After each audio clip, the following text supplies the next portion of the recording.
All right, today we are tackling a massive, mind-bending challenge in this explainer. We're going to bridge the cutting-edge discoveries of quantum physics with the millennia-old wisdom of ancient Eastern philosophy.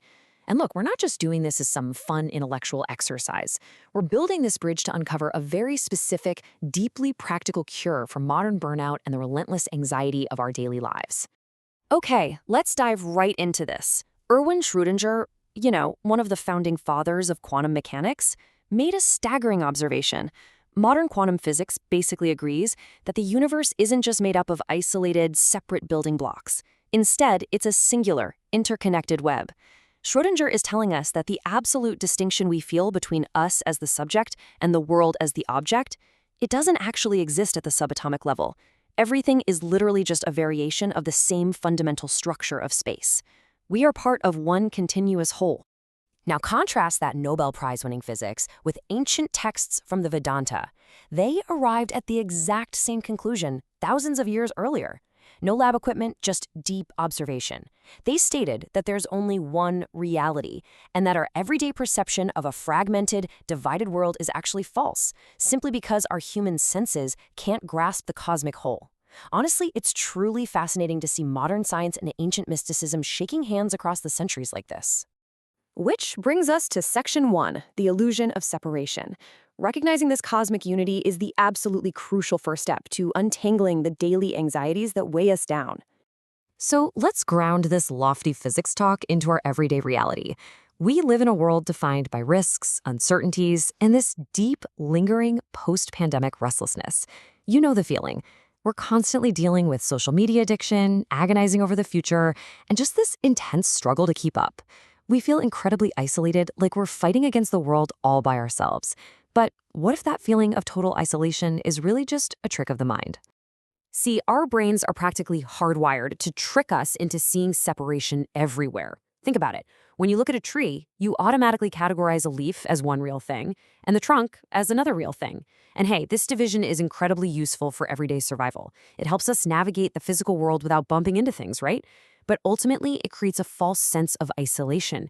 We completely forget that the leaf and the trunk are just different expressions of the exact same tree, just as we are different expressions of the exact same universe. So if everything is connected, how does it actually function? Let's dive into Section 2, Wisdom Meets Quantum Physics, and explore this dynamic universe. And this brilliantly illustrates the dynamic nature of our reality. Nikola Tesla completely understood that you can't view the universe as just a collection of static, dead objects. If you really want to know how things work, you have to look at the movement, the energy, the frequency, the vibration. When we place the Eastern concept of the cosmic web right next to modern quantum theory, the parallels are just staggering. On one hand, ancient mystics described reality as a continually changing network of relations, like a cosmic dance. On the other hand, quantum physicists tell us that subatomic particles have zero meaning as isolated entities. They can only be understood through their movement and interaction with other particles. Both paradigms demand we view reality not as static, frozen blocks, but as a continuous, vibrating dance of action and relationship. Okay, let's zoom in from the vast cosmic scale down to our daily lives in Section 3, Newton's Law and Karma. So the crucial point here is that the law of karma isn't some mystical, magical punishment system. Not at all. It's really just the moral and ethical dimension of Newton's third law of motion. Newton states that for every physical action, there is an equal and opposite reaction. Karma takes that exact same scientific principle of cause and effect and simply applies it to our thoughts, our words, and our deeds.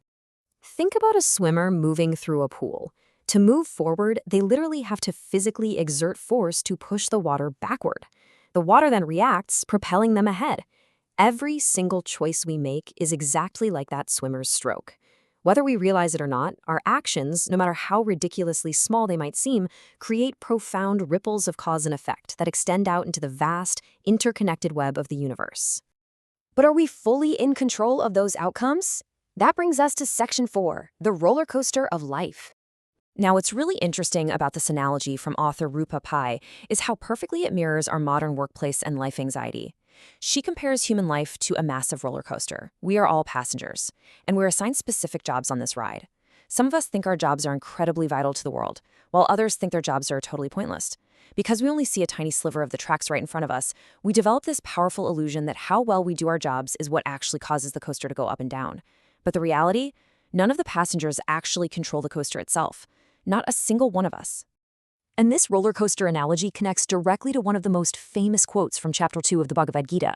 It tells us that we only have the right to perform our duty, our assigned job on the ride, but we are absolutely not entitled to the fruits or the ultimate outcomes of that action. We completely control our effort, our sincerity, and our dedication, but we do not control the tracks. This brings us to the climax of our explainer, Section 5, Mastering Action in Inaction. This is the ultimate antidote to modern burnout, nishkama karma, or akarma. It literally translates to action in inaction. It means pouring your absolute heart into your duties with complete sincerity, but completely detaching your ego from the final result. If we look for a modern example, just imagine watching a fast-paced video of a dedicated emergency room doctor. The alarms are blaring, they're moving frantically, applying all their elite skill to save a life, completely immersed in the intense action of the moment. Yet, inwardly, they must remain completely detached from the ultimate outcome of life or death, which is ultimately out of their hands. They do the work flawlessly, but they have to drop the ego. It's a massive paradox, isn't it? Take a second to really think about it. How do you act without acting?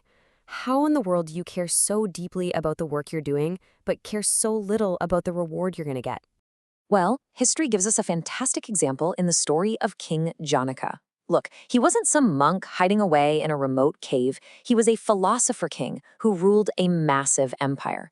He engaged in highly complex governance, administration, and even war. He was at the absolute center of worldly action. Yet, he's revered today because he remained inwardly untouched by pride, ego, or the lust for power. He performed intense external karma, but maintained perfect inner stillness.